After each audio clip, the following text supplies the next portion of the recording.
Para que possamos compreender bem o Novo Testamento, devemos primeiramente entender o Antigo Testamento. O que é o Antigo Testamento e do que é composto? Bom, o Antigo Testamento, também chamado de a Antiga Aliança, é o conjunto de mandamentos, juízos e estatutos estabelecidos por Deus através de Moisés e dos profetas, com a finalidade de resgatar o seu povo, isto é, os hebreus, os judeus, das tradições, da idolatria, da feitiçaria e de vários outros costumes pagãos, ok?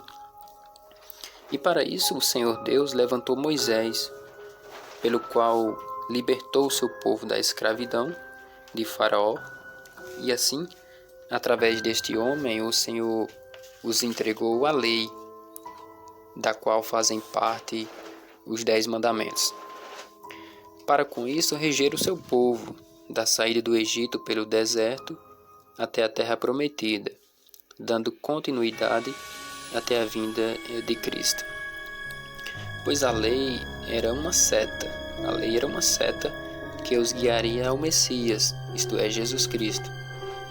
Então, a lei é composta por 613 ordenanças ou mandamentos, dividida basicamente em 3 tipos de leis, das quais nós chamamos a lei moral, que revela a essência do amor e da misericórdia de Deus, da qual Paulo falou em Gálatas capítulo 5, versículo 14 e 15, onde ele diz: toda lei se cumpre numa só palavra: amarás o teu próximo como a ti mesmo.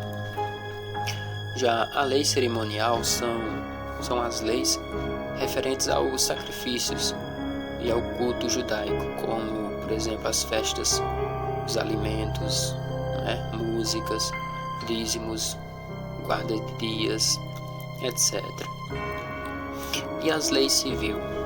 As leis civis são as que serviam para trazer ordem entre o povo, como as leis acerca do casamento, das repartições das terras, dos direitos familiares, enfim, como temos, por exemplo, as leis do nosso país, não é?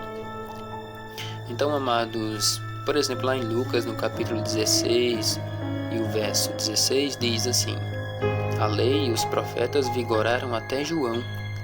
Desde então é anunciado o evangelho do reino de Deus, e todo homem forceja por entrar nele. Vejam, isso significa que João foi o último profeta da lei, certo? O qual veio para preparar o caminho do Senhor, conforme está escrito em Malaquias capítulo 4, versículos 5 e 6, e também em Lucas capítulo 1, versículo 17. A lei nos serviu de aio, ou seta, não é, até Cristo. Está escrito em Gálatas capítulo 3, versículo 24 e 25. Também neste mesmo capítulo de Gálatas, sendo o versículo 19, Paulo nos diz que a lei foi ordenada por causa das transgressões, até que viesse a posteridade, a quem a promessa tinha sido feita, isto é, até que viesse Jesus, aquele que veio para cumprir toda a lei, com o objetivo de nos resgatar das maldições que haviam debaixo dessas leis. Pois pela lei ninguém pôde nem poderá, ser justificado. O verso 11 desse mesmo capítulo 3 de Gálatas fala sobre isso. A lei então foi estabelecida anteriormente com a finalidade de fazer o povo separar-se dos costumes humanos para os tornarem o mais puro possível. Porém, isso não acontecia. Por quê? Pois todos os guardadores da lei estavam rodeados de fraquezas e de pecados, Veja Hebreus capítulo 7 e você poderá entender. Então, na vinda de Jesus, o Messias, o Salvador, a lei com suas ordenanças foram deixadas de lado devido a elas já terem se cumpridas nele e por ele mesmo as terem cumpridas.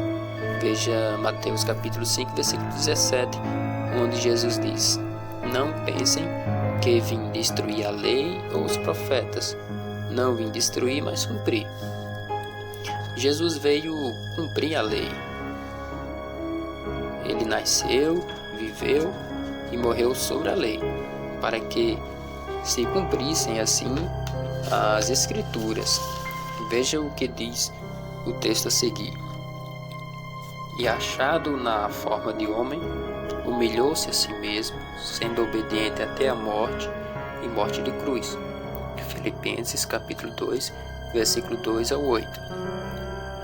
Então, houve um fim para a lei, quando o Senhor Jesus foi morto ali na cruz e ressuscitou dentre os mortos, certo? Veja Hebreus capítulo 9, versículo 12 e 18. Isso também significa, meus amados, que Cristo é o fim da lei, para a justiça de todo aquele que crê. Você vê isso em Romanos capítulo 10, versículo 4. Logo, a lei com suas ordenanças foram transitórias, ou seja, temporárias, e só poderiam durar até que aparecesse aquele de quem a promessa tinha sido feita, não é? Gálatas capítulo 3, versículo 19, fala exatamente sobre isso. A lei, então, ela foi abolida por Cristo, pois era o corpo que fazia sombra na lei, corpo este que agora está entre nós. Veja 2 Coríntios capítulo 3 e o versículo 14. Por isso, nós não somos salvos pelas obras da lei, pois essas obras já não podem nos justificar. Nós somos salvos mediante a fé, sem as obras da lei. Isso está escrito em Gálatas no capítulo 3 e o versículo 11, amém? Então, é isso. Esta é a primeira parte desse estudo sobre lei e graça. Tá certo? Espero que vocês tenham gostado, tá bom? Espero que isso tenha te edificado bastante. E até o próximo vídeo. E que Deus te abençoe em nome do Senhor Jesus. E só lembrando, se você não é inscrito, inscreva-se no meu canal, ative as notificações para que você não venha perder nenhum dos vídeos, tá certo? E assim nós poderemos crescer juntos na graça e no conhecimento do Senhor Jesus, tá certo? Que Deus te abençoe e até o próximo vídeo.